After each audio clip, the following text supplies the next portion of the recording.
दोस्तों, आज की वीडियो में हम बात करने वाले हैं धृतराष्ट्र, पांडु व विदुर की जन्म कथा। इससे पहले आप वीडियो को लाइक कर दें और हमारे चैनल को सब्सक्राइब कर दें। तो चलिए शुरू करते हैं। महाराज शांतनु से विवाह के पश्चात सत्यवती की चित्रांगद और विचित्रवीर्य नाम के 2 पुत्र हुए। शांतनु का स्वर्गवास चित्रांगद और विचित्रवीर्य के बाल्यकाल में ही हो गया, इसलिए उनका पालन पोषण भीम ने किया। भीष्म ने चित्रांगद के युवा होने पर उन्हें हस्तिनापुर की राजगद्दी पर बिठा दिया, किंतु कुछ ही काल में गंधर्वों से युद्ध करते हुए चित्रांगद मृत्यु को प्राप्त हो गए। इस पर भीष्म ने उनके अनुज विचित्रवीर्य को राज्य सौंप दिया। अब भीष्म को विचित्रवीर्य के विवाह की चिंता हुई। उन्हीं दिनों काशीराज की तीनों कन्याओं अंबा, अंबिका और अंबालिका का स्वयंवर होने वाला था। उनके स्वयंवर में जाकर अकेले ही भीष्म ने वहां आए समस्त राजाओं को परास्त कर दिया और तीनों कन्याओं का हरण करके हस्तिनापुर ले आए। बड़ी कन्या अंबा ने भीष्म को बताया कि वह अपना तन मन राजा शाल्व को अर्पित कर चुकी है।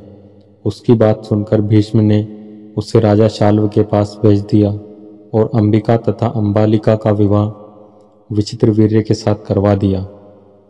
राजा शाल्व ने अंबा को ग्रहण नहीं किया। उसका कहना था कि वह हारी हुई वस्तु स्वीकार नहीं करता। अतः वह हस्तिनापुर लौटकर आ गई और भीष्म से बोली, हे आर्य, आप मुझे हर कर लाए हैं, अतः आप मुझसे विवाह करें। किंतु भीष्म ने अपनी प्रतिज्ञा के कारण उसके अनुरोध को स्वीकार नहीं किया। अंबा रुष्ट होकर परशुराम के पास चली गई और उसने अपनी व्यथा सुनाकर सहायता मांगी।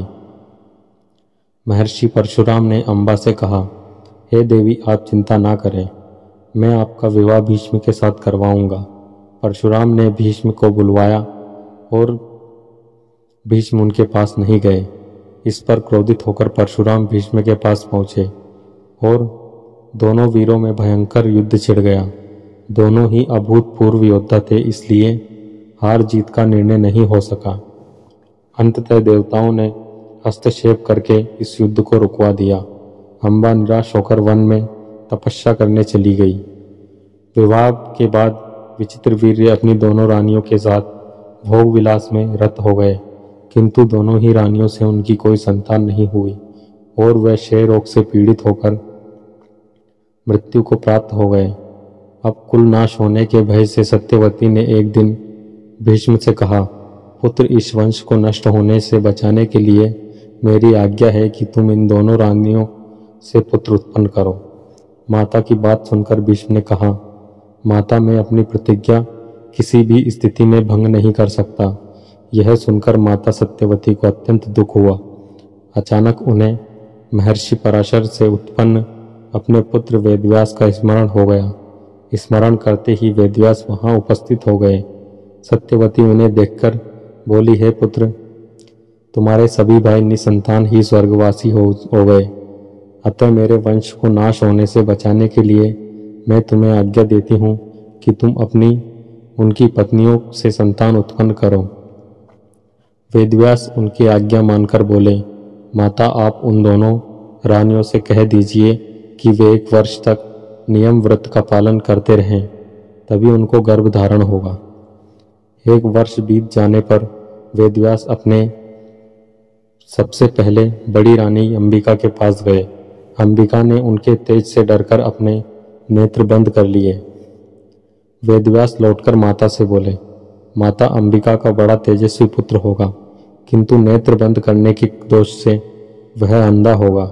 सत्यवती को यह सुनकर अत्यंत दुख हुआ और उन्होंने वेदव्यास को छोटी रानी अंबालिका के पास भेजा।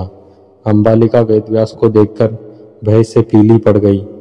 उसके कक्ष से लौटने पर वेदव्यास ने सत्यवती से कहा, माता, अंबालिका के गर्भ में पांडु रोग से ग्रसित पुत्र होगा। इससे माता सत्यवती को और भी दुख हुआ और उन्होंने बड़ी रानी अंबालिका को पुनः वेदव्यास के पास जाने का आदेश दिया। इस बार बड़ी रानी ने स्वयं न जाकर अपनी दासी वेदव्यास के पास भेज दिए। दासी ने आनंद पूर्वक वेदव्यास से भोग कराया इस बार वेदव्यास ने माता सत्यवती के पास आकर कहा, माते, इस दासी के गर्भ से वेद वेदांत में परंपरागत अत्यंत नीतिवान पुत्र उत्पन्न होगा। इतना कहकर वेदव्यास तपस्या करने चले गए।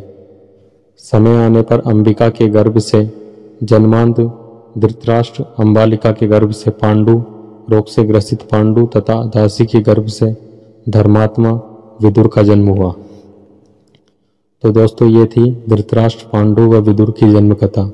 ये आपको कैसी लगी हमें कमेंट करके ज़रूर बताएं, और ऐसी वीडियोस के लिए जुड़े रहें हमारे चैनल के साथ। वीडियो में अंत तक बने रहने के लिए आपका धन्यवाद।